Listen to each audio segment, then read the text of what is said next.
역대하 1장 1절부터 봉독하겠습니다.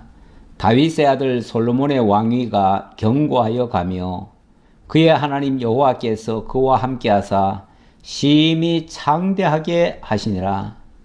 솔로몬이 온 이스라엘의 천부장들과 백부장들과 재판관들과 온 이스라엘의 방백들과 족장들에게 명령하여 솔로몬이 온 회중과 함께 기브온 산당으로 갔으니 하나님의 해막 곧 여호와의 종 모세가 광야에서 지은 것이 거기에 있음이라. 다윗이 전에 예루살렘에서 하나님의 궤를 위하여 장막을 쳐 두었으므로 그 궤는 다윗이 이미 기럇 여아림에서부터 그것을 위하여 준비한 곳으로 메어 올렸고, 옛적에 훌의 손자 우리의 아들 부살렐이 지은 놋제단은 여호와의 장막 앞에 있더라. 솔로몬이 회중과 더불어 나아가서 여호와 앞 곧 회막 앞에 있는 놋제단에 솔로몬이 이르러 그 위에 1000마리 희생으로 번제를 드렸더라. 아멘. 우선 6절까지 봉독해 드렸습니다. 자, 오늘부터는 역대하로 들어왔습니다. 하나님께서 다윗 왕조를 세우신 장면이 역대상의 내용이었습니다.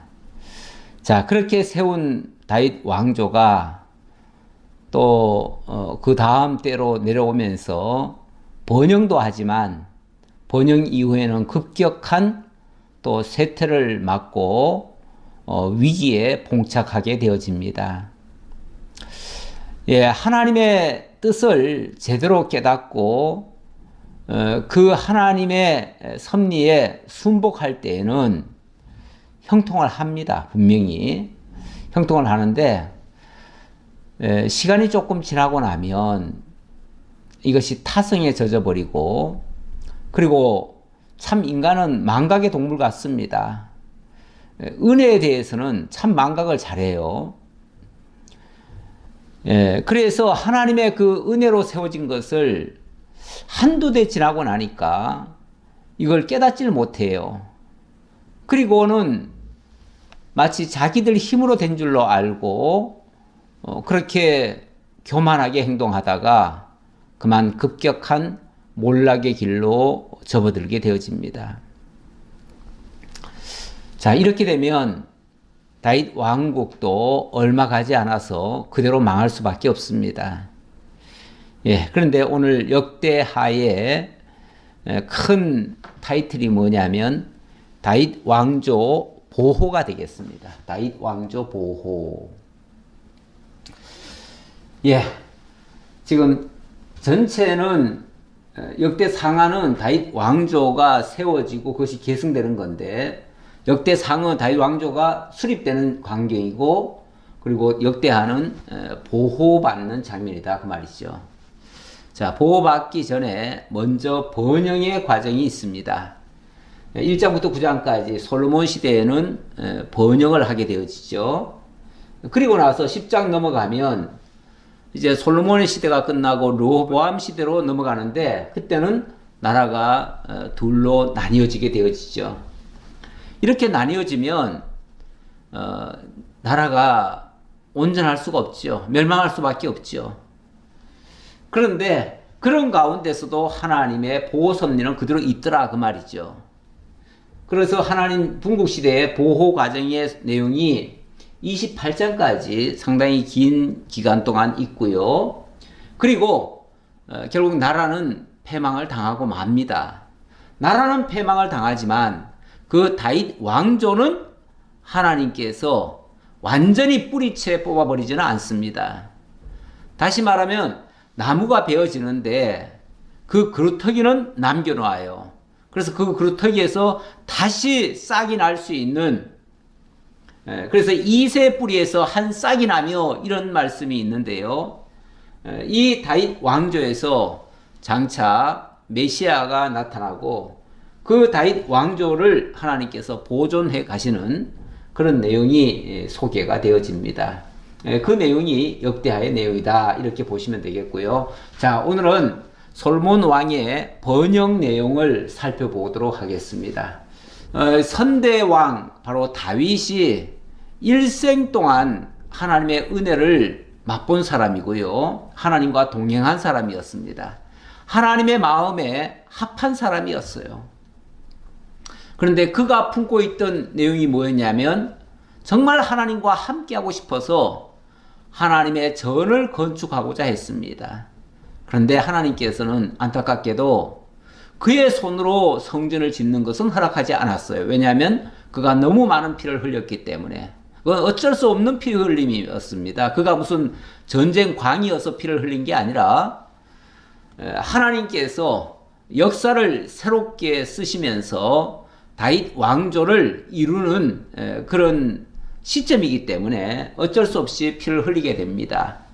자, 그렇게 해서 나라가 부강이 되어지고 안정된 상태에서 아들 솔로몬에게 나라를 물려줍니다.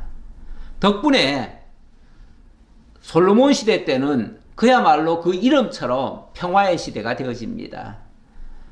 그래서 솔로몬 시대는 평화의 시기고 그 평화의 시기에 일절 전쟁이 없는 가운데서 평화롭게 하나님의 전이 지어지게 됩니다.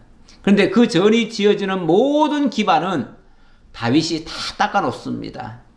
다윗이 닦아놓고 그 기반 위에서 하나님의 전이 지어지는 것이죠. 그러니까 흔히들 솔로몬 성전이라고 말을 하지만 엄밀한 의미에서는 솔로몬 성전이 아니라 하나님이 준비해서 솔로몬으로 하여금 짓게 한 성전인 거죠. 그러니까 하나님의 성전이죠. 하나님의 성전에 솔로몬이 쓰임을 받았다. 이렇게 이해하시면 되겠습니다.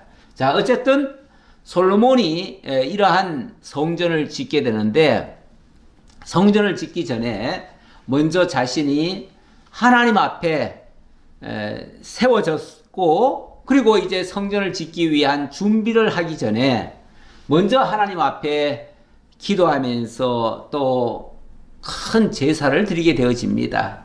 그 제사가 소위 말해서 일천번제가 되겠지요. 오늘 말씀 초반절에 바로 일천 희생으로 하나님 앞에 제사를 드렸다라는 장면이 나오고요.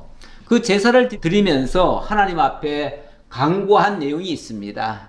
그 간구한 내용이 뭐냐면 지혜와 지식을 구합니다. 뭐 우리가 구할 거 많지요. 많은데 다른 것을 구한 것이 아니라 정말 하나님이 무엇이든 구하라. 내가 다 주마 했을 때에 저는 아직 어리고 부족함이 많기 때문에 하나님이 맡기시는 이 많은 무리들을 다스릴 힘이 없습니다. 그러니까 하나님이 저에게 지혜와 지식을 주옵소서 이렇게 기도하게 되죠. 그렇게 해서 하나님이 지혜와 지식을 주실 뿐만 아니라 또 엄청난 부와 명예까지도 하나님이 약속을 하십니다. 그 약속을 하시더니 정말로 부욕해 하시는 장면이 소개가 되어집니다. 그리고 나서 드디어 2장으로 넘어가면 성전이 건축이 되어집니다. 건축이 되어지는데 사실 뭐 이런 건축 분야에 있어서는 솔로몬이 그렇게 능하다고 할 수는 없습니다. 왜냐하면 그쪽의 지리적 환경이 그 성전을 지을 만한 모든 조건이 그렇게 구비되어 있지를 않습니다. 그러다 보니 이방 사람에게 도움을 요청할 수밖에 없습니다. 왜냐하면 이방에서 재료를 가져와야 되고 또 이방에서 그 재료를 다룰 줄 아는 기술자가 필요하잖아요. 그래서 그것을 두로 왕에게 협조를 요청해서 그것을 이루게 되어집니다. 그래서 하나님의 성전을 짓는 일에 이방인들이 많이 협조를 하게 되어집니다. 자, 이런 장면들이 오늘 내용 속에서 살펴보도록 하겠습니다. 자, 일천번제 이야기가 나왔네요. 다윗의 아들 솔로몬의 왕위가 견고하여 가며 그의 하나님 여호와께서 그와 함께 하사 심히 창대하게 하시니라. 다윗의 아들 솔로몬의 왕위가 견고하여 갔다.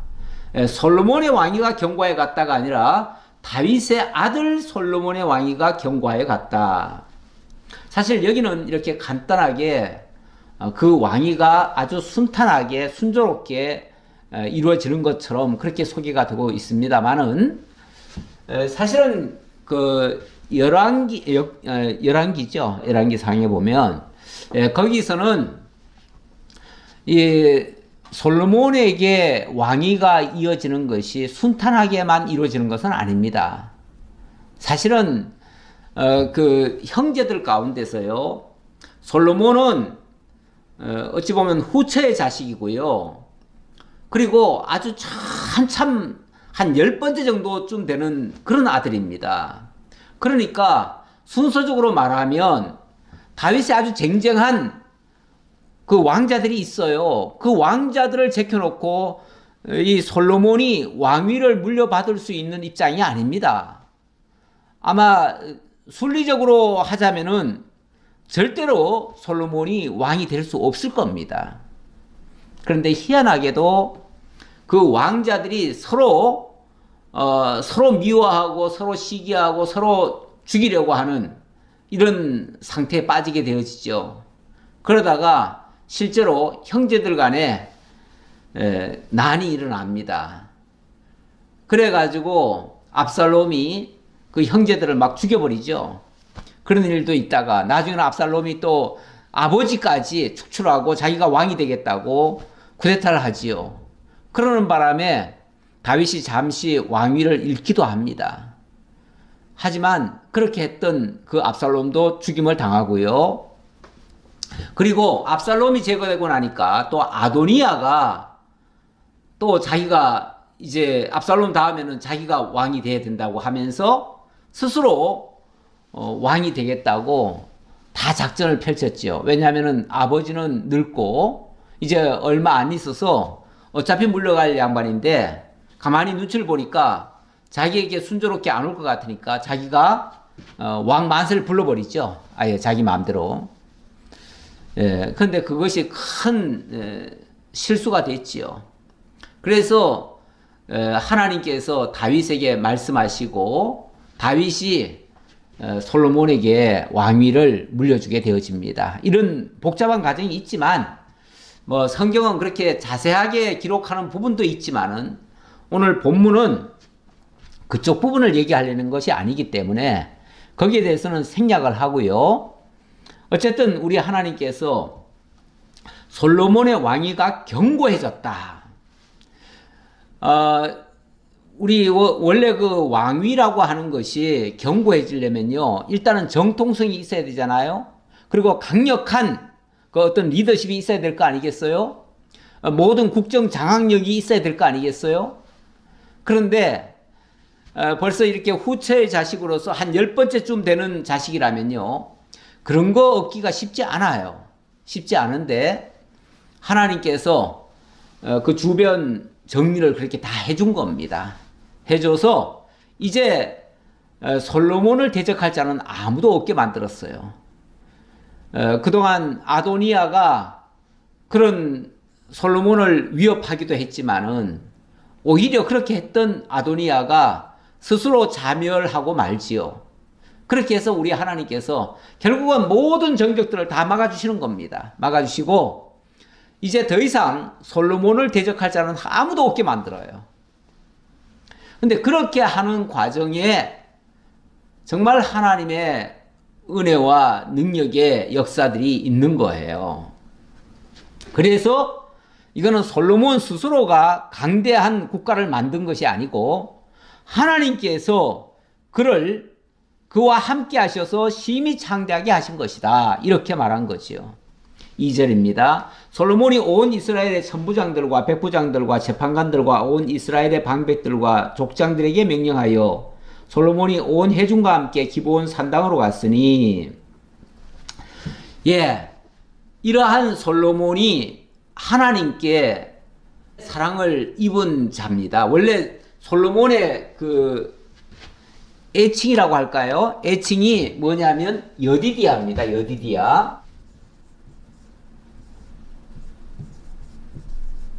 여디디아라는 말이 하나님의 사랑을 입은 자라는 뜻이에요. 사랑을 입은 자.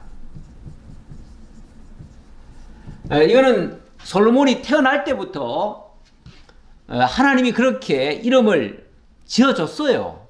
다윗이 자기 마음대로 지은 이름이 아니고요. 하나님이 선지자를 통해서 네 아들은 하나님의 사랑을 입은 자다. 그러니 여디디아라고 불러라. 그래서 어린 시절에 우리 왜 흔히 뭐 태명이라고 그러나요? 자관 태어나거나 아니면 태어나기 전에 불러주는 이름이 있습니다. 그 이름이 여디디아예요. 하나님의 사랑을 입은 자. 그리고 나중에 이름을, 정식 이름을 또 하나님이 지어줘요. 그 지어주는 이름이 솔로몬이에요. 그 솔로몬이라는 말이 평강의 사람이란 뜻이에요. 그래서 이 솔로몬은 하나님의 사랑을 입고 또 평강을 이루는 사람이에요. 평강을 이루는 사람이에요. 이 사람이 제일 먼저 한 일이 뭐냐면 기브온 산당으로 가서 거기서 여호와께 제사를 드린 일이었습니다. 요것도 물론 지난번 왜 역대상 마지막 29장 끝부분쯤 가니까 거기서 다윗이 이 기브온 산당에서 제사를 드린 적이 있어요. 사실 그 다윗이 드린 그 제사는요, 1000번제가 아니라 3000번제였습니다. 3000번제. 왜냐하면 3000마리 희생을 그 제물로 삼았거든요. 그거에 비하면 솔로몬의 1000번제가 큰 게 아닙니다. 그런데 이상하게 다윗의 3000번제 이야기를 하는 사람은 거의 없어요. 제가 지금까지 별로 들어본 적이 없는 것 같아요. 그런데 이 솔로몬의 1000번제는 어지간히도 이야기하는 교회들이 많아요. 왜 그 얘기를 하냐면 솔로몬이 1000번제 드리고 하나님께 축복을 받아가지고 그래서 그가 지혜롭게 되고 그가 부와 명예와 영광이 아주 탁월해졌다. 그렇게 이해하는 거죠. 다시 말하면 솔로몬이 1000번제를 드렸기 때문에 하나님이 축복하셨다. 이렇게 보는 거죠. 그러면서 우리도 하나님 앞에 1000번제 드리면 우리도 모든 소원 성취할 수 있다. 그래가지고 심지어는 어떤 교회는 가면은 헌금 봉투에 1000번제 헌금 그런 봉투도 만들어 놨어요. 그래가지고 1000번 쉽게 말하면은 매일 그 예물을 담으라는 거예요. 예물을 담는데 어떻게 뭐 조금씩 담을 수 있겠습니까? 아무리 적게 담아도 돈 많은씩은 담아야 될 텐데 만원씩을 1000번을 1000일을 쉽게 말하면 매일 빠지지 않고 매일 드리라는 거예요.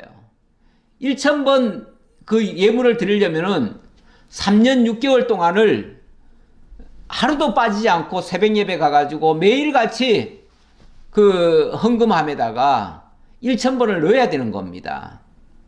그렇죠? 3년 반은 아니고 3년 되겠군요. 3년. 365일이니까 3년이겠네요. 그래서 3년 동안을 쉬지 않고 매일 새벽에 예배 나가가지고 그 봉투를 넣어야지요. 그러면은 그게 만 원씩만 넣어도 1000번이니까 1000만 원이 되는 거죠. 3년 동안 1000만 원 특별연보 하라는 거예요. 물론 우리가 연보를 한다는 것이 나쁜 것은 아닙니다. 하지만 1000번제라고 하는 이 말을 인용해 가지고 그렇게 말하는 것은 그거는 본문의 의도를 전혀 왜곡한 말이죠. 그거는 정당한 말이 아닙니다. 본문에는 사실 1000번제라고 하지 않고 1000마리 희생이다 이렇게 얘기합니다. 조금 더 읽어볼까요? 좀 더 읽어보지요. 다윗이 전에 예루살렘에서 하나님의 궤를 위하여 장막을 쳐두었으므로 그 궤는 다윗이 이미 기럇 여아림에서부터 그것을 위하여 준비한 것으로 메어 올렸고 옛적의 훌의 손자 우리의 아들 부살렐이 지은 놋제단은 여호와의 장막 앞에 있더라. 솔로몬이 회중과 더불어 나아가서 여호와 앞 곧 회막 앞에 있는 놋제단에 솔로몬이 이르러 그 위에 1000마리 희생으로 번제를 드렸더라. 여기는 1000마리 희생 이렇게 얘기를 합니다. 1000번제라는 말이 1000마리 희생이란 말이에요. 근데 이게 어디 있냐면은 열왕기 상에 보면은 여기는 똑같은 장면인데 이렇게 적혀 있습니다. 이에 왕이 제사로 기본으로 가니 거기는 상당히 큼이라 솔로몬이 그 제단에 1000번제를 드렸더니 이렇게 되어 있습니다. 그래서 이 말 때문에 1000번제 얘기가 자꾸 나오는데요. 이거는 1000마리 희생이란 얘기예요. 1000마리 희생. 1000번의 제사라는 게 아니고 제물 1000마리의 희생이에요. 이게 아니고 이거라는 얘기죠. 그런데 이거를 갖다가 1000번 제사를 드려야 된다 해가지고 매일같이 하나님 앞에 그 예물을 드리기를 1000번이나 그렇게 드리라고 하면은 그거는 전혀 엉뚱하게 쓰는 말이죠. 이 본문의 의도와는 전혀 상관없는 얘기가 되는 거죠. 본문은 1000마리의 제물을 왕이 지금 제물을 드리다 보니 온 백성들을 표시하느라고 1000마리를 잡은 거예요. 1000마리를 가지고 그것도 한 번 제사 드린 거예요. 한 번. 여러 번 제사 드린 게 아니고요. 1000번에 걸쳐서 여기 번자가 뭐 번호 번자가 아니에요. 번호 번자가 아니고 이거는 하나님 앞에 온전히 태워드렸다 이런 의미의 번제예요. 1000번제라는 말이. 그러니까 이거는 1000 횟수가 아니라 그 말이죠. 횟수가 아닌데 왜 이걸 1000번의 제사로 그렇게 이해를 합니까? 이거는 정말로 이거는 성경을 갖다가 이상한 쪽으로 써먹는 거예요. 좀 나쁘게 표현하면 돈 내게 하기 위한 수단으로 써버리는 거예요. 이런 것들이 옛날에 어디 기도원에서 아마 이렇게 시작했던 것 같아요. 근데 그게 일부 교회들이 기도원에서 하던 습관을 교회까지 끌어들여 가지고 1000번제를 하기도 하는데 이거는 완전히 잘못된 겁니다. 이건 좀 심하게 표현하면 돈 내게 하기 위한 수단이에요. 그런데 이렇게 하면은 이거는 큰일 날 일입니다. 이거는 정말 하나님의 말씀을 악용하는 겁니다. 그래서 절대 그렇게 하면 안 된다는 것을 말씀드리고요. 자, 일단은 제사를 하나님 앞에 드렸는데 사실은 이 많은 제물이 중요한 건 아니잖아요. 엄밀하게 말하면. 하나님 앞에 나아가는 의미가 뭡니까? 어찌 보면은 신앙을 하나님 앞에 드러내는 거 아니겠어요? 우리가 하나님 앞에 나아가는 자의 자세는요, 히브리서 11장에 잘 나타나 있는데요. 히브리서 11장 6절에 이런 말씀이 있습니다. 믿음이 없이는 하나님을 기쁘시게 하지 못하나니 하나님께 나아가는 자는 반드시 그가 계신 것과 하나님의 살아계심을 인정하라 그 말이죠. 그가 계신 것과 또한 그가 자기를 찾는 자들에게 상 주시는 이심을 믿어야 할지니라. 다시 말하면 하나님 살아계시고 그 하나님을 찾는 자들에게 하나님이 상 주신다는 사실을 인정해라 그 말이죠. 여기 또 상 주신다고 하니까 무슨 상을 또 생각합니까? 이 세상에서 사람들끼리 뭐 주고받고 하는 상, 그런 상으로 생각하십니까? 최고의 상이 뭡니까? 하나님이 주시는 최고의 상이 뭡니까? 하나님 자신입니다. 또 하나님이 이루시는 하나님의 나라입니다. 그 하나님의 나라보다 더 큰 상이 있을까요? 마태복음 24장 25장인가요? 거기 보면은 오른편에 있는 양들에게 하나님이 이렇게 말씀하시죠. 창세로부터 예비한, 너희를 위하여 예비한 하나님의 나라를 상속하라 이렇게 말씀하시죠. 하나님이 너희를 위해서 하나님의 나라를 준비해 놨다는 거예요. 내가 너희를 위해서 이걸 준비해 놨으니 이걸 받으라 그 말이잖아요. 하나님의 나라를 받으면은 하나님 나라 안에 모든 게 다 있을 거 아니에요. 그보다 더 큰 상급이 어디 있어요? 그런 거는 바라지 않고 어떤 뭐 천국 가가지고 내가 무슨 뭐 삶의 윤택한도 뭐 그런 걸 생각하십니까? 어떤 부흥사는 그런 얘기도 하더라고요. 천국에 갔더니 누구의 집은 막 황금 아파트로 지어져 있고 누구는 개털 모자 쓰고 돌아다니더라고. 그런 얘기를 하더라고요. 아니 천국 자체가 이미 엄청난 복인데 거기서 개털 모자 쓴다는 말이 무슨 말입니까? 거기서 거지처럼 산다는 말이 무슨 말입니까? 그러면 그게 무슨 천국입니까? 거기서 개털 모자 쓰고 그야말로 거지처럼 살면은 그게 무슨 천국이냐 그 말이에요. 예, 그러니까 그거는 정말 사람들끼리 하는 소리일 수는 있지만 그거는 성경적은 아닙니다. 그래서 그렇게 이해하는 것은 전혀 아니다라는 말씀 드리고요. 자, 7절입니다. 7절 내용, 7절로부터 13절의 내용은 자, 이 제사만 드리는 것이 아니라 그 제사 드리면서 그의 그 신앙이죠. 아까도 정말 하나님의 살아계신 것과 그가 상주시는 이심을 믿고 하나님 앞에 나가야 된다 그랬는데 하나님 앞에 솔로몬이 어떤 자세로 임했는가를 볼 수 있는 내용이 되겠습니다. 예, 제가 솔로몬의 강구 내용이라고 했는데 자, 7절 보겠습니다. 왜 그 말이 나왔는가? 그날 밤에 하나님이 솔로몬에게 나타나 그에게 이르시되 내가 너에게 무엇을 주랴 너는 구하라 하시니 솔로몬이 하나님께 말하되 주께서 전에 큰 은혜를 내 아버지 다윗에게 베푸시고 내가 그를 대신하여 왕이 되게 하셨사오니. 예, 이 솔로몬이 그날 제사를 드리고 나서 아마 집에 가서 뭐 잠을 잔 것 같아요. 사실은 그렇게 하나님 앞에 제사하고 나서 그날 밤 엄청 마음에 기쁨이 있었을 거예요. 우리가 하나님과 교통을 온전히 이루고 나면요 정말 기쁩니다.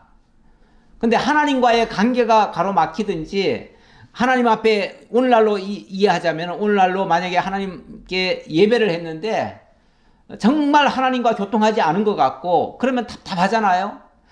이 말은 하나님의 말씀을 들었는데 오늘 예배를 통해서 하나님의 말씀을 들었는데 말씀이 이해도 안 되고 뭐 깨달아지지도 않고 예배당 가서 불편한 일만 생기고 이러면요 아마 교회당 갔다 와서 마음 불편할걸요. 그러면은 행복한 게 아니라 고통스러울 거예요.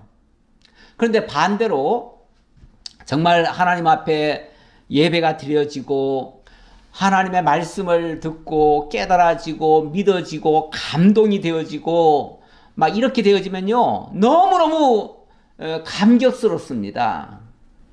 제가 어제 그 신학교 대신대학원 학생들과 함께 강화도에 갔습니다. 당일치기로 강화도에 가면 기독교 유산들이 참 많습니다. 그리고 제가 몇 년 전에도 한번 갔다 왔지요. 갔다 왔는데 이번엔 대신대학 학생들하고 같이 갔습니다. 그래서 그거 한번 탐방하자고 갔는데 어제는 제가 그 교산교회를 갔다가 그 교산교회 장로님이 특별히 나오셔가지고 그 유래를 설명을 하시는데 제가 그거 들으면서 너무 감격이 돼가지고 저도 그 말을 듣는데 너무 감동이 돼가지고 울컥하면서 정말 눈물이 쏟아질 것 같더라고요. 얼마만큼 그 말씀을 듣는데 사실은 어찌 보면 뭐 간증 비슷한 얘기인데 과거에 있었던 그 사례를 얘기를 들어 하시는데 이렇게 너무너무 감동이 돼요. 이런 감동이 있으면요 그 일정이 피곤하지 않습니다. 힘들지 않습니다. 너무 기쁩니다. 정말 하나님과 교통한 것과 마찬가지예요. 얼마나 기쁩니까? 우리가 예배를 드릴 때도 마찬가지입니다. 하나님 말씀이 깨달아지고 그 말씀에서 감동을 받으면요 정말 새 힘이 나고 그 힘에 의해서 정말 삶이 아름답게 펼쳐져 갑니다. 그런 것들이 성공적인 삶이 아니겠어요? 뭐 흔히 뭐 그렇게도 표현하더라고요. 예배 성공해야 삽니다. 뭐 이런 표현을 쓰시는 분들이 있더라고요. 우리는 그런 용어는 잘 안 썼습니다만은 정말 우리가 예배 성공한다는 말이 뭐겠습니까? 오늘날 개념으로 말하자면 하나님 말씀을 듣고 그 말씀 속에서 깨닫고 하나님의 살아계심이 믿어지고 하나님이 우리를 위해서 준비한 그 상급이 깨달아지고 거기에 감동이 되어지고 하나님이 나와 함께하고 있다는 사실이 깨달아지면 얼마나 감동이 되겠습니까? 그럴 때 정말 우리의 삶 속에서 막 우러나오는 감동이 있죠. 감동의 삶은 정말 힘이 있는 겁니다. 근데 교회 갔다 왔는데 깨달아지는 것도 아무것도 없고 또 혹시 불편한 사람 만나가지고 이상한 언쟁이나 하다가 만약에 왔다 그러면요 그 예배는 드려진 예배가 아니고 하나님 앞에서 예배한 것이 아니고 영과 진리로 하나님을 만남의 그런 예배가 아니고 정말 사단의 꾀임에 빠져가지고 쏟고 온 그런 예배일 수도 있습니다. 그런 것들은 엉뚱한 생각을 해서 그럴 수도 있어요. 우리가 말씀에 창념하지 아니하고 말씀을 사모하지 않고 다른 어떤 목적을 기대했는데, 예를 들어서 오늘 말씀이 내게 그런 어떤 새로운 비전을 제시하지 않고 어떤 삶의 윤택감을 주지 않고 내 성공의 어떤 비결로 주어지지 않는다면 내 기대치에 못 미칠 거 아니겠어요? 그거는 그 말씀 자체가 뭐 틀리다 차원이 아니라 내 기대와 안 맞았던 거지요. 그러니까 우리가 정말 하나님 앞에 나아가는 자는요, 다른 거 기대하시면 안 됩니다. 뭐 오늘 말씀 듣고 내가 성공하리라, 뭐 세상 나가서 승리하리라, 뭐 이것만 기대하면요, 그런 메시지가 안 들려줄 수도 있습니다. 아까 말씀드렸던 것처럼 정말 하나님의 살아계심이 믿어지고, 그래서 믿음으로 사시는 하나님 앞에 나가는 거예요. 그리고 하나님에 대해서 정확하게 깨달음이 중요한 거예요. 예. 그런 것을 이 솔로몬도 사실은 하나님 앞에, 하나님이 그랬잖아요. 내가 너에게 무엇을 줄고 하니까, 예, 여호와 하나님이여, 9절 보겠습니다. 원하건대 주는 내 아버지 다윗에게 허락하신 것을 이제 굳게 하옵소서. 자, 첫 번째 솔로몬이 강구한 게 뭐냐면 다윗에게 허락하신 것을 이제 굳게 하옵소서. 이거는 무슨 내용일까요? 이거는 자기 소원을 얘기하는 게 아니에요. 하나님께서 다윗에게 약속하신 거, 그걸 이루어 주옵소서, 그 말이잖아요. 다시 말하면 하나님의 언약을 이루어달라, 그 말이에요. 하나님의 언약이 뭐예요? 하나님이 다윗에게 무슨 언약 했어요? 뭐 소금 언약 했다, 이런 표현도 있는데 하나님이 다윗과 영원히 함께 하시겠다는 거예요. 다윗의 왕위가 끊임없이 이어지게 하시겠다는 거예요. 그 과정에서 하나님이 함께 하시기 위해서 함께 하실 방편으로 성전을 주시겠다고 한 거거든요. 그러니까 다윗에게 성전은 다른 게 아니에요. 하나님이 함께 하시겠다고 하는 증표예요. 그러면은 하나님의 언약이 이루어지게 해달라는 말은, 다른 말로 하면 하나님이 다윗에게 성전을 지어주시겠다고 말씀하신 것처럼 이제 그 성전 짓도록 해주옵소서, 이렇게 이해해도 상관없는 말이에요. 그리고 주께서 나를 땅에 티끌같이 많은 백성의 왕으로 삼으셨사오니 주는 이제 내게 지혜와 지식을 주사 이 백성 앞에서 출입하게 하옵소서. 출입하게 하옵소서. 지혜와 지식을 주어서 백성 앞에 출입하게 하옵소서. 백성 앞에 출입한다는 말은요, 예, 무슨 뭐 백성들 위에서 군림하듯이 막 백성 다스리고 이렇게 한다는 의미가 아니라, 그야말로 하나님과 백성 사이를 왔다 갔다 하면서 출입하면서 하나님의 뜻을 백성들에게 전달하고 백성들이 하나님의 뜻대로 살도록 그 일에 지혜와 지식으로 그 일을 감당할 수 있게 해주옵소서, 그 말이에요. 왕의 역할이 뭡니까? 왕이 무슨 군림하는 자입니까? 군림이 목적입니까? 통치가 목적입니까? 아니잖아요. 왕도 엄밀하게 말하면 하나님이 이 지상에 당신의 통치를 보이시기 위한 지상 대리자예요. 그러면 그 왕을 통해서 하나님의 공의와 하나님의 사랑이 선포되는 거예요. 그래서 왕이 하나님의 뜻을 제대로 알고 백성을 공평하게 다스리면요, 하나님의 정의가, 하나님의 공의가 나타납니다. 그리고 백성들을 사랑하면서 그들을 돌보아주면 하나님의 사랑이 백성들에게 전달되는 거예요. 이게 온전히 왕 노릇을 제대로 하는 겁니다. 하나님 앞에서의 왕 노릇이에요. 그래서 그걸 출입하게 하옵소서, 그 말이에요. 출입하게. 자기가 무슨 군림하고 이용하고 빼먹고 탈취하고 이런 게 아니고요. 그야말로 하나님의 뜻을 백성들에게 잘 전달할 수 있도록, 그래서 하나님의 사람으로 살아갈 수 있도록 하옵소서. 거기에 뭐가 필요하냐면 지혜와 지식이 필요하다 그 말이에요. 지혜와 지식. 그래서 왕노릇 하는데 제일 필요한 것은 지혜와 지식입니다. 그런데 이제 문제는 지혜와 지식이 뭐냐가 중요하지요. 뭔데요, 지혜와 지식이? 뭐 인간적인 꾀가 많고 인간적으로 뭐 학식이 높고 뭐 이런 것이 지혜와 지식입니까? 성경을 보니까 성경에서 말하는 지혜와 지식은요, 세상 사람들이 평가하는 그런 지혜 지식 기준이 아닙니다. 잠언에 보니까 몇 군데에 지혜와 지식에 관한 말씀이 있더라고요. 그래서 제가 몇 군데를 뽑아왔습니다. 1장 7절에 보니까 여호와를 경외하는 것이 지식의 근본이거늘 모든 지식의 근본에는 여호와 경외하는 것이 있다 그 말이죠.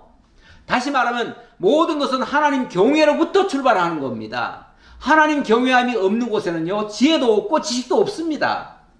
그런데 하나님 경외함이 있으면 거기에는 지혜도 나오고 지식도 나옵니다. 그런데 이 미련한 자들은 이걸 다 완전히 묵살합니다. 지혜? 그까짓 게 뭐 밥 먹여줘? 훈계? 그런 게 뭐가 필요한데? 그냥 세상 승리하면서 살면 되지. 막 정복하면서 남의 거 빼앗고 그냥 부를 누리면서 살면 되지. 이게 세상 사람들이 가지고 있는 일반적인 생각들이에요. 세상 어떻게 하시든지 수단 방법 가리지 말고 돈 벌고 남들 위해서 군림하며 살면 되지. 이게 세상 사람들의 일반적인 생각이더라 그 말이죠. 그런데 자, 여기 9장 10절 다시 보겠습니다. 여호와를 경외하는 것이 지혜의 근본이에요. 아까는 지식의 근본이라고 그랬더니 이번엔 또 지혜의 근본이라고 하네요. 다시 말하면 모든 것은 여호와를 경외하는 데서부터 지혜와 지식이 나와요. 그런데 이 지식이라고 하는 거, 거룩하신 자를 아는 것이 명철이니라 그랬는데, 지식이라고 하는 건 다른 지식이 아니라 하나님을 아는 지식을 얘기하는 거예요. 여호와를 아는 지식. 그것이 우리를 명철하게 만든다. 정말 깨어나게 만들고 의식 있게 만들고, 명철이란 말은 철이 들었다는 얘기인데 사람 본분을 제대로 알고 자기 분수를 알고 자기 도리를 할 줄 알고 사람의 마땅한 도리를 지키는 것이 정말 이런 지혜에서부터 나오고 지식에서부터 나오는 건데, 그거는 하나님이 어떤 분인지를 제대로 아는 데서부터 나온다 그 말이에요. 이렇게 여호와를 경외하면서부터 지혜와 지식을 얻게 되어지면 그 지혜가 그 얻은 자에게 생명나무와 같다. 이게 그를 살리는 것이다 그 말이죠. 그리고 이런 지혜를 가진 자는 정말 복된 자고, 그리고 이 지혜가 최고다, 제일이다. 세상에 이것보다 더 귀한 게 없다 그 말이죠. 부, 명예, 영광 다 귀한 겁니다만은 그런 것들은 이 지혜에는 미치지 못하는 것들입니다. 그런 것들은 세상적 가치죠. 세상에서 끝나면 다 없어지는 거예요. 그런데 이 지혜는요, 영원한 생명나무와 같아서 사라지지 않는 것들이에요. 영원한 하나님의 나라에서까지 그대로 굳게 서 있을 것들이에요. 그러니까 이 지혜를 얻으라. 네가 얻은 모든 것을 가지고 명철을 얻을지니라. 이 지혜, 이 지식을 가진 자가 명철도 얻게 되어진다. 정말 하나님 앞에 자기 분수를 제대로 찾고 사람 도리하면서 살아갈 수 있다. 하나님의 자녀로서의 삶을 제대로 살 수 있다. 그런 얘기예요. 자, 이렇게 구했습니다. 이렇게 많은 주의 백성을 누가 능히 재판하리까 하니 하나님이 솔로몬에게 이르시되 이런 마음이 내게 있어서 부나 재물이나 영광이나 원수의 생명 멸하기를 구하지 아니하고 장수도 구하지 아니하고 오직 내가 너에게 다스리게 한 내 백성을 재판하기 위하여 지혜와 지식을 구하였으니 그러므로 내가 너에게 지혜와 지식을 주고 부와 재물과 영광도 주리니, 여기 뒤에 말한 부와 재물과 영광, 요거는 사실은 솔로몬이 구하지 않았잖아요. 구한 게 아니잖아요. 오직 지혜와 지식, 그것도 하나님이 맡겨주신 이 백성들 앞에 내가 출입하기 위해서 필요한 것이니 그걸 좀 주십시오. 그래야 내가 깨닫고 정말 지혜롭게 명철을 가지고 올바로 분별해가지고 재판도 하고 백성을 다스릴 거 아닙니까? 이렇게 얘기했더니 하나님께서 알았다. 네가 이렇게 많은 것을 구하라고 했는데도 다른 거 하나도 안 구하고 이것만 구하니 내가 네가 필요한 것이라면 이것도 주고 저것도 주고 다 주겠다. 그래서 부와 명예와 영광도 주겠다. 이렇게 얘기를 합니다. 어찌 보면 부와 명예와 영광은 부와 재물과 영광은 보너스죠. 보너스. 이거는 구하지 않았던 건데 이거는 보너스를 주겠다는 거예요. 예, 그래서 제가 마태복음 6장 33절을 하나 또 가져왔습니다. 예, 거기 보면 예수님이 너희는 이렇게 기도하라 하시면서 뭐 여러 가지 기도를 쭉 얘기하셨어요. 그런데 그 기도의 내용도 보면은 무슨 자기 소원을 빌고 뭐 이런 거 구하라는 말은 한마디도 없어요. 그 내용이 뭐냐면 그걸 압축하면은 이 얘기입니다. 그런즉 너희는 먼저 그의 나라와 그의 의를 구하라. 그 내용 자체가 전부 다 하나님의 나라와 하나님의 의를 구한 거였어요. 그렇게 하면 이 모든 것을 너희에게 더하시리라. 이건 보너스로 준다 그 말이죠. 하나님이 왜 너희에게 필요한 것을 모르겠냐 그 말이죠. 너희가 지혜와 지식만 구해도 하나님이 너희가 뭐가 필요한지 다 안다. 그러니 지혜와 지식, 다시 말하면 모든 것의 근본을 구하니까 나머지는 거기 다 따라온다 그 말이죠. 따라와요. 그렇잖아요. 예, 아버지가 능력자입니다. 능력자인데 능력자니까 그 아버지한테 뭐든지 소원 빌면 다 해줍니다. 다시 말하면 아버지가 어디 해외 갔다 오는데 내가 너에게 뭘 줄고 능력자니까 뭐든지 구하면 다 준다 그랬어요.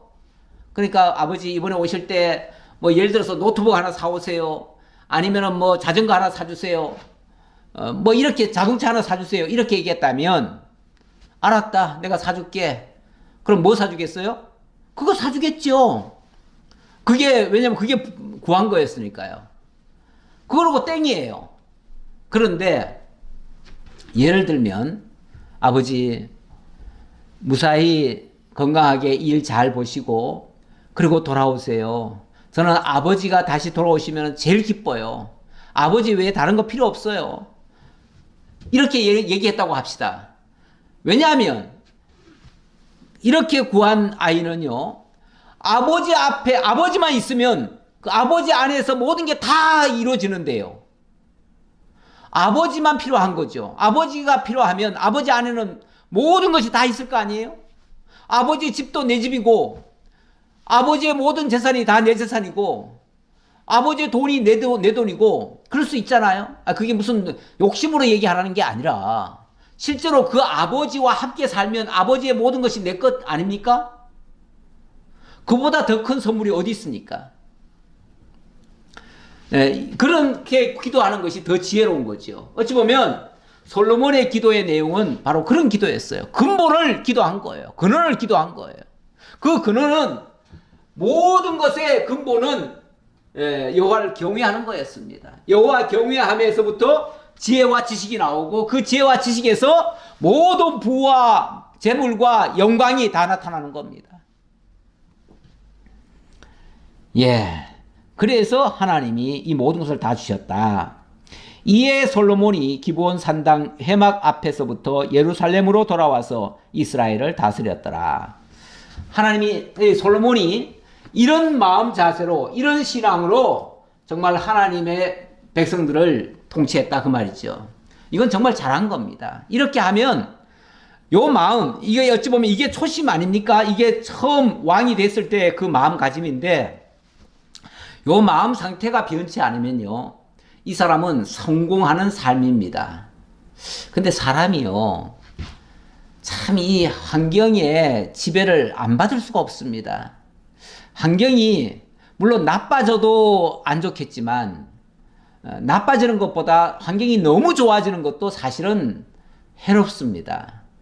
이 솔로몬의 왕국이 이로 인해 가지고 굉장히 번성합니다. 굉장히 번성하고 굉장히 잘 나갑니다. 잘 나가니까 사실은 약간의 위험 징조가 보입니다. 그래서 14절부터는 17절까지가 솔로몬 왕의 군사와 경제력이 향상이 되는데, 일단은 표면적으로는 대단히 나라의 부강함이 이루어진다 그 말이죠. 예, 부강함이 이루어진다. 자, 14절 보겠습니다. 솔로몬이 병거와 마병을 모음에 병거가 1400대요. 마병이 12,000명이라 병거성에도 두고 예루살렘 왕에게도 두었으며, 예, 솔로몬이 병거와 마병을 막 모으기 시작했다네요. 다시 말하면 군사력을 증강시켰다 그 말이죠. 아니 뭐 나라가 견고하게 세워지려면 이것도 필요는 하지요. 필요합니다. 필요한데 그렇게 모으는 동기가 어디서부터 출발했는가는 조금 우리가 생각해 볼 문제고요. 어쨌든 너무나 풍성할 정도로 병거를 많이 모았다네요. 얼마나 많이 모았는지, 병거가 1400대고 또 마병이 12,000명이래요. 그래서 병거성에도 두고 예루살렘 왕에도 두었으며, 이게 뭐 꼭 필요해서 두었다면 그거 괜찮습니다. 뭐 그게 나쁘다고 할 수 없어요. 그러나 과하면 문제고요. 또 방법이 또는 그 과정이 옳지 않으면 그거는 문제가 될 수 있어요. 그런데 한번 내용 보지요. 15절. 왕이 예루살렘에서 은금을 돌같이 흔하게 하고 백향목을 평지에 뽕나무같이 많게 하였더라.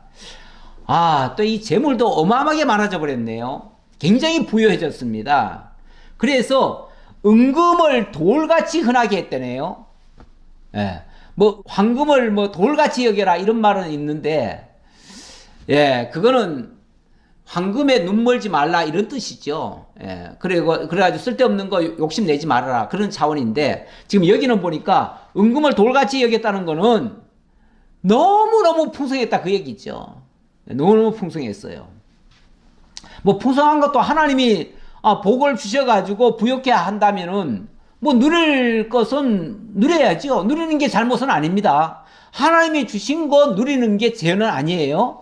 예. 그러니까 뭐 솔로몬이 이렇게 부유함을 주셔서, 하나님이 주셔서 솔로몬이 그렇게 풍요롭게 산다, 이거는 어찌 보면 하나님이 주시겠다고 약속한 대로 주신 거니까 하나님의 언약 성취예요. 그렇죠? 하나님의 약속 성취 아닙니까? 하나님이 그렇게 내가 구하지 아니한 부와 명예와 영광, 재물 이것도 주시겠다고 했으니까 그거 주신 거예요.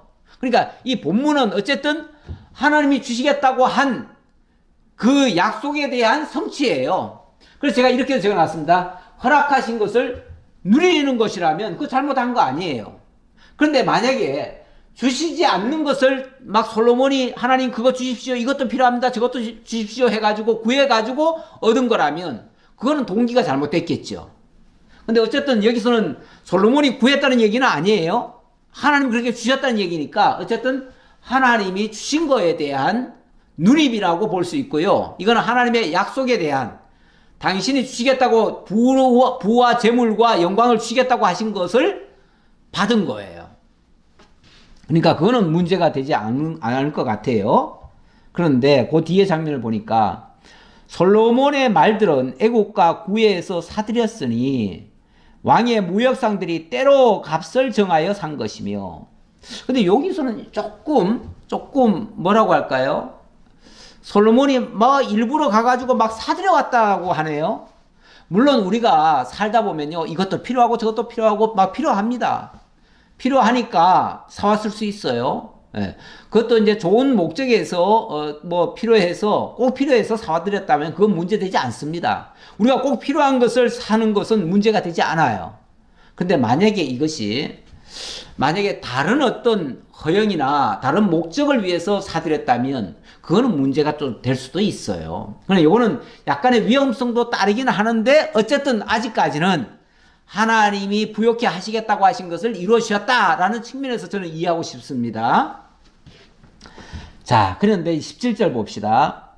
애굽에서 사들인 병거는 한 대에 은 600세겔이요 말은 150세겔이라. 이와 같이 햇사람들의 모든 왕들과 아람 왕들을 위하여 그들의 손으로 되팔기도 하였더라. 이건 무역까지 했다고 하네요. 다시 말하면 자기네들이 필요한 것만 사들였다는 게 아니라 많이 사들여가지고 많이 배치도 하고, 그리고 또 남는 것은 이웃나라에 또 되팔기도 했다네요. 되판다는 게 일종의 무역 아닙니까? 무역. 그래서 이 솔로몬 시대에 무역이 굉장히 왕성했어요. 왕성했는데 뭐 그것도 좋은 의미에서 무역을 했다면은 상관은 없겠지요. 뭐 정당한 무역이 무슨 문제가 되겠어요. 다만 어떤 다른 목적이 있었다면 문제가 될 수 있고요. 사실은 이럴 때가 좀 조심할 때이기는 그건 사실입니다. 우리가 가난하고 어렵게 살 때는요, 사실은 죄 지을 틈이 별로 없어요. 왜냐하면 그렇게 뭐 여유가 없거든요. 한눈 팔 겨를이 없거든요. 그런데 너무 부유하고 잘 나가고 막 풍성하고 이러면요, 사람들의 마음이 해이해지고요.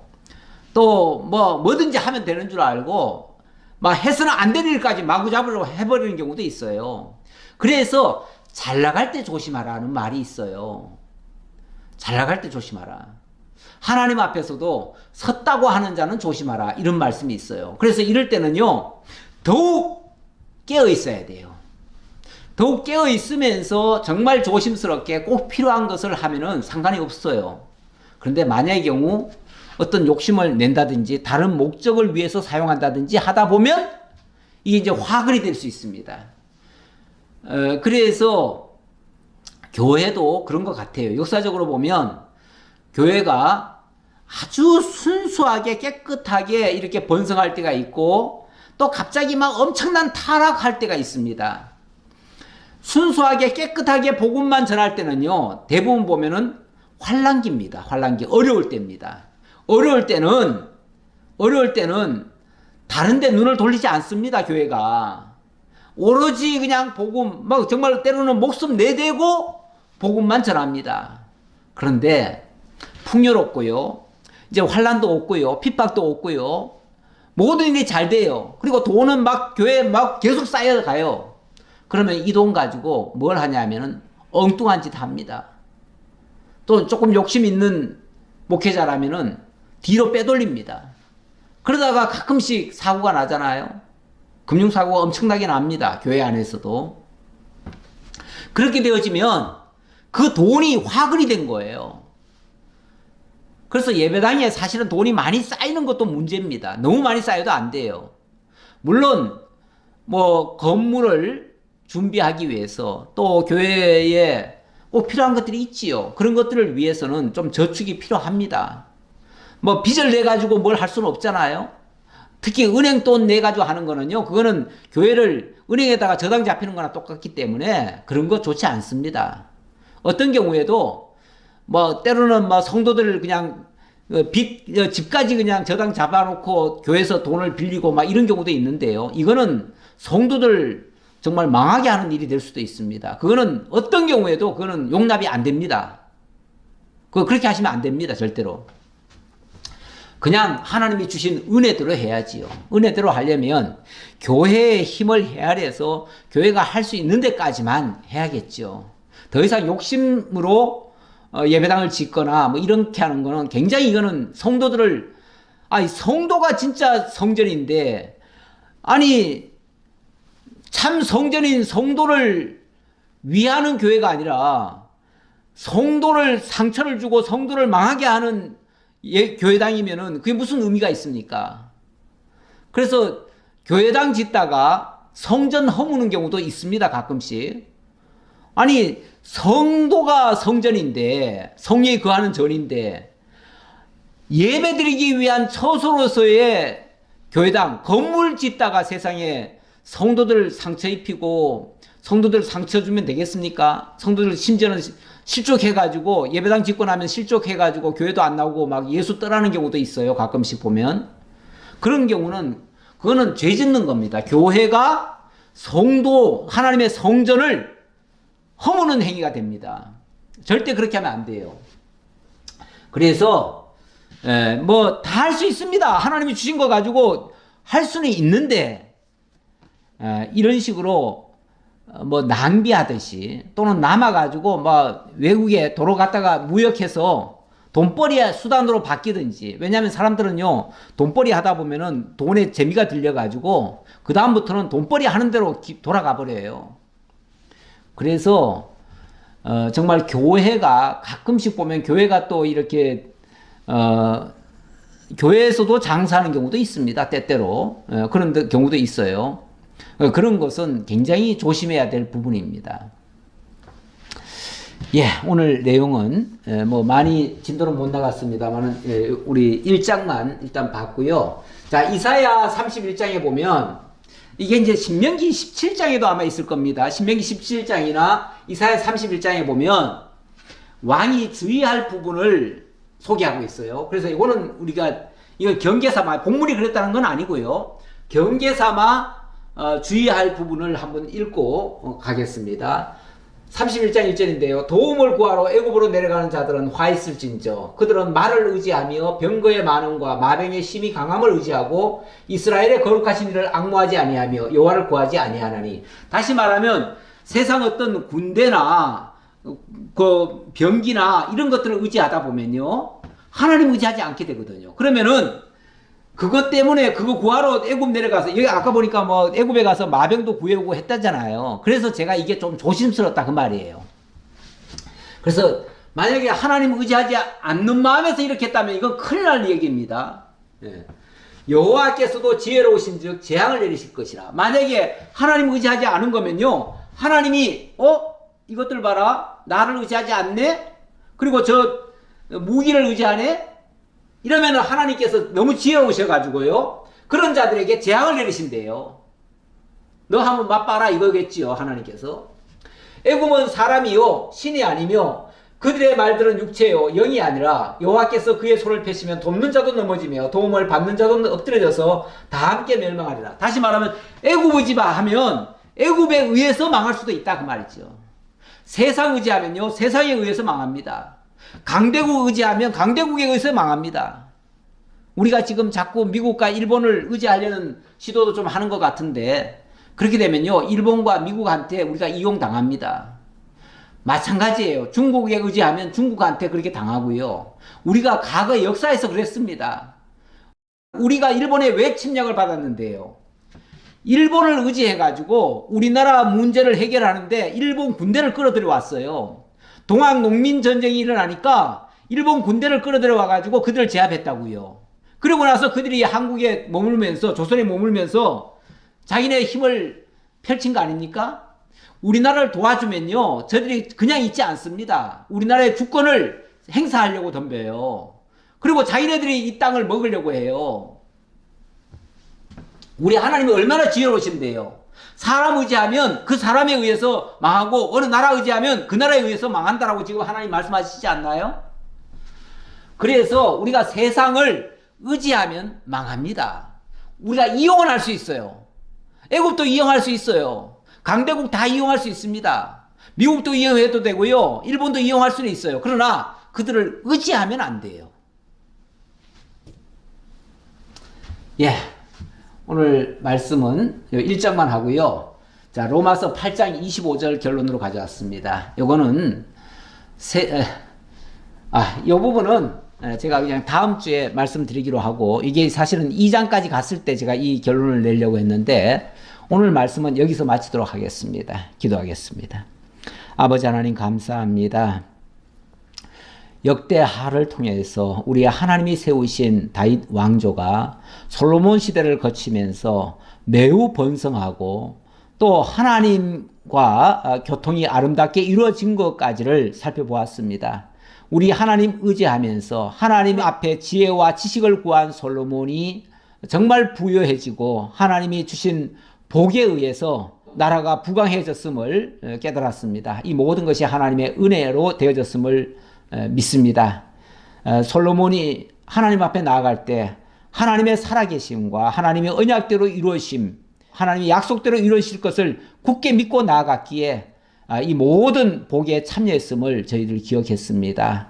모든 것을 합력하여 선을 이루시는 우리 하나님께서 오늘날 우리에게도 정말 하나님만 의지하고 나아가는 저희에게 모든 것을 합력하여 선을 이루실 줄 믿사옵고 모든 걸 감사드리오며 예수님 이름으로 기도하옵나이다. 아멘.